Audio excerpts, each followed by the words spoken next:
and some of those old school wrestler types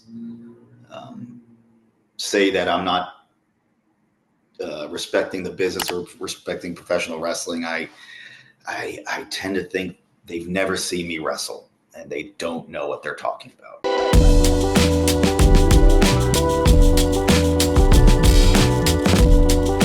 I'd asked some fans about 2 hours ago. I put a thing on my Facebook page asking fans if they had any questions for Orange Cassidy. And no one said anything? Oh, you've got plenty of them, but some of them I'm going to pass on. But and if you want to pass on, are you okay to do this? I mean, I'll just pass if I don't want to, right? I can do that. Okay, yes, yeah. Okay, Phil Austin, from British gentleman who I've known for many years, huge fan, and he's been doing things in the business. He wants to know, in essence, if you were placed anywhere in pro wrestling, what would the match of all time be for you? Is there an all-time opponent? Could be in the past. Yeah, probably. I would probably want to wrestle. Probably. I'd probably want to wrestle. Maybe Bug Nevins. Who? Bug Nevins. Bug Nevins. Yeah, you look him up. I'm not familiar with him. Yeah, I think you should look him up. You'll be happy. You'll be happy. Okay. And would it's you, one of those. It's one of the names Chuck Taylor went under when he was getting his identity stolen. Oh, that one. I'm not. Okay. Yeah, Bill. Come on. I'm not trying to lead you down. I got you. You think you know all the wrestling stories? There's more you haven't heard yet. Join us on Backstage Pass. All right, Travis Foltz. Where did you get your inspiration for your persona?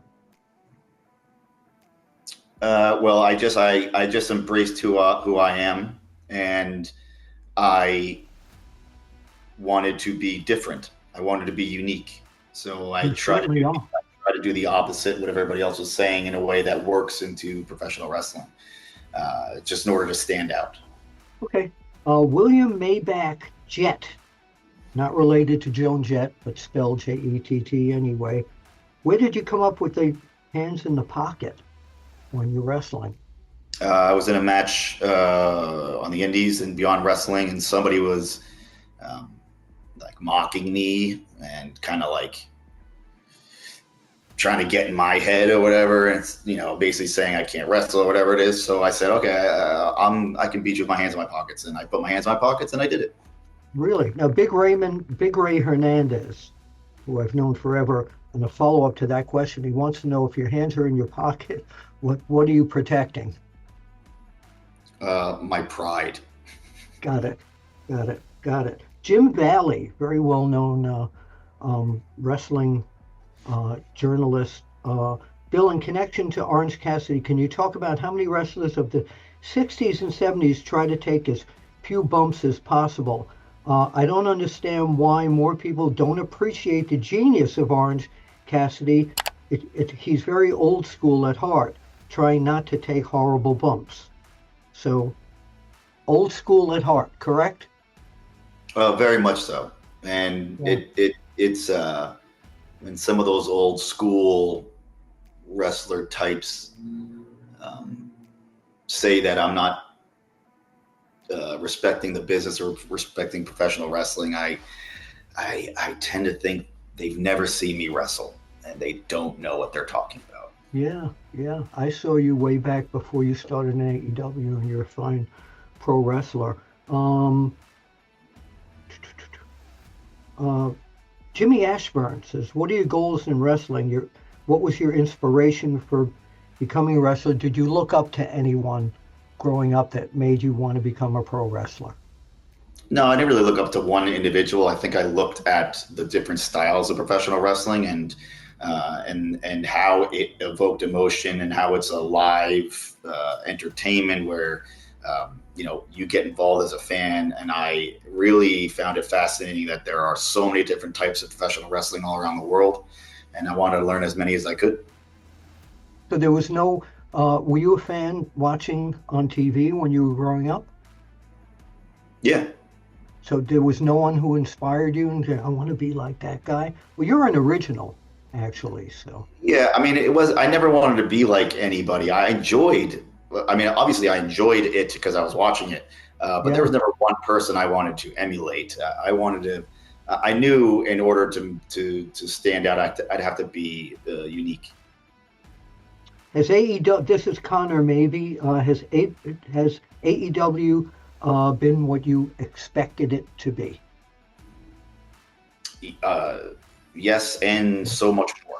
I think AEW has just only been around for 5 years. We're still growing, we're still learning, and it's great to be a part of it. Here's a great question from Dylan Decker, and I know you know this person we're going to talk about. Do you ever think we might see a one-time return of this guy named Fire Ant?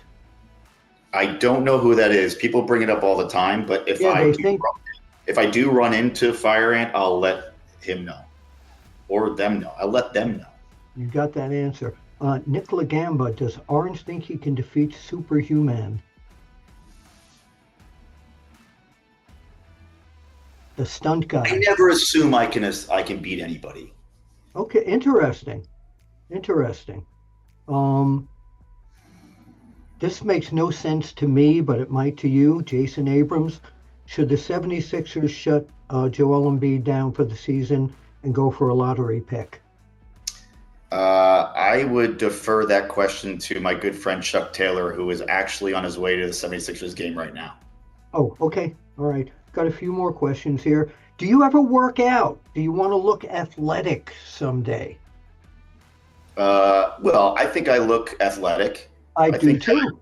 I just think it's who I am. I can't change my athletic build drastically. I think this is where we're at, and I just want to make, as long as I can do what I can, as long as I can do what I want to in the professional wrestling ring, that is how much I'm going to get into my body shape. Do you work out at all? I don't know. Okay. I do push-ups. I don't know. Okay, yeah. How many can you do? Like 15. Wow. That's twice as many as I could do. So next time I go there, Bill, you and I are going to have a push-up contest, and the winner gets the cowbell. Yeah, well, that's see, Bill, yeah. Got to be a little more involved in that. And I'm right outside of Philadelphia, so I'm expecting you to come down to the Apter's Alley Museum, and yeah, we'll do it here. We'll do. A lot of wrestlers have been down here that have thought they could beat me for the Cow Championship Office Wrestling. You can go online and find out more about the Cow title, by the way. I've been put through tables. I've been Dan Severn 3 times. Just let me get back to the last few fan questions, and I appreciate you asking that, by the way. But Crockett was also the first person who gave me my own segment on television. He and Joe Pedicino, if you remember Pro Wrestling This Week. This is all documented in my book. Is wrestling fixed? I didn't know it was broken. But yeah, I got a big boost of my career because I always wanted to be doing what we're doing right now, being the interviewer. That's good. That's awesome. Yeah. So yeah, yes. All right, let me go back to this. And thank you for asking, really. No problem. Because Orange Cassidy, why do you exist? Dan Titus. Why do you exist, Orange Cassidy? That is the most existential question I think I've ever heard in my entire Really? life. I really why does anyone exist? Why are any of us here? We can get into the philosophy of life, but I prefer not to. All right, I'm glad you didn't. So, final question: ringside with What a Day, Joe Lowry, who is on Sportskeeda regularly and on our Patreon portion of Backstage Bash. He says, I'd like to know how the morale is inside the AEW locker room. Great question. I hear, you know me, I don't like to read the gossip and go online and see the discourse most of the time, because it's a very negative space. It's very hard to find positive criticism from those areas. But sometimes you hear about like, oh, hey, the locker room's in disarray. There's the locker room in AEW is incredible, and it's one of the best I've been a part of, and it has never faltered whatever you're hearing is just a very isolated incident. Yeah, there's so much of it on the internet. Because they just take that one thing and run with it, because nothing else really happens. Everybody changes together in the same small room, I promise you, and it is a very and I think that what we're trying to cultivate in AEW is a place where, if you are an AEW roster member and we all work together to make everybody better. We're trying to make that a thing where it's not, I need to step on this person so I can get higher up on the ladder. It's, we're going to help each other up the ladder.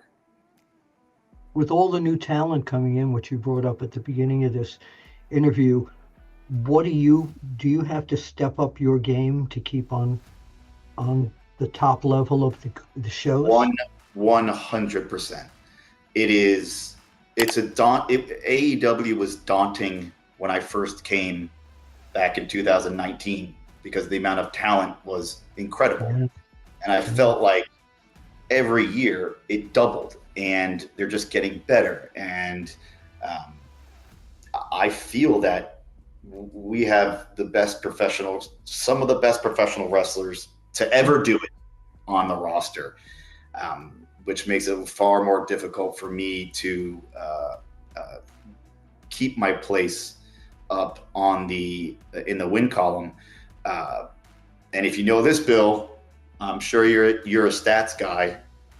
I have the most matches out of anybody in AEW, and I have the highest win percentage, I believe. Oh yeah, I do know that.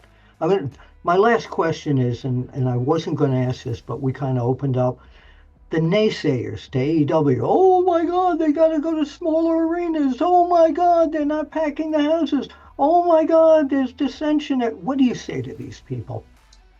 I mean, I could say, why do you care? I could say, if you want AEW to fail, then fine. I don't know why you have to go on and say it out loud. Yeah. We are a very young company. We've been around for 5 years. We've just grown exponentially fast and gained traction very early, thanks to the part of Tony Khan. And we're going to have to go through adjustments. This isn't going to be a thing that's only now problem. We're going to have problems throughout our entire tenure. I mean, this is just the way it is. I always feel that the powers that be in AEW are trying to do their best to bring the best product. And if that means we got to go somewhere else, we're going to go somewhere else. Like, this is just part of it. And I really hope AEW doesn't go anywhere, because if people really want AEW to fail and not succeed, like you just said earlier, Bill, it's best when there's competition. And I think it's just you'd like to think that maybe something's going on in their lives, and you don't want to. Maybe they're going through some stuff and they're angry and they gotta vent it out, whatever. I just don't read it. It is and I've mentioned this a few times on some of the podcasts that I do. Do you feel the AEW fan is similar to what the modern day ECW fan would be? Well, that's interesting. I mean, you would know better than I would. Okay. Yeah, I see that. I do see that. I see that I think what ECW had better than anybody was a passionate fan base. I think they had a dedicated, passionate fan base. I think they love their professional wrestling, and I think they wanted to see great professional wrestling. And I think, and they wanted all types of it. They wanted the, we talk about the hardcore stuff. Variety show. Yes, but and we talk about the hardcore stuff, but really, there were some, Dean Malenko and Eddie Guerrero and Rey Mysterio and Chris Benoit and Chris Jericho, all of these guys came through, some of the best wrestlers to ever do it. And that's what, I used to love ECW opening up with it was like a triple threat. It'd be super crazy, you know what I mean? Tajiri, Psychosis, yes, and they would do incredible things. And nowadays everybody wrestles like RVD and Jerry Lynn, so it's I feel this. I feel that there is an AEW fan is a true passionate professional wrestler, and I love them for it. But I also want there to be room. I want them to make room for the person who just wants to pop in and have a good time. Mm-hmm. I think it's important, especially me. I tried as best as I can to get some people back into professional wrestling or into professional wrestling. Those casual fans, as we like to say. Yeah. And I really want AEW to be a place where if you want to analyze every little thing and get down to the details, you can. But I also want you to be like, oh, AEW's in town. I just want to go to the show to do that too and have a good time. That's great.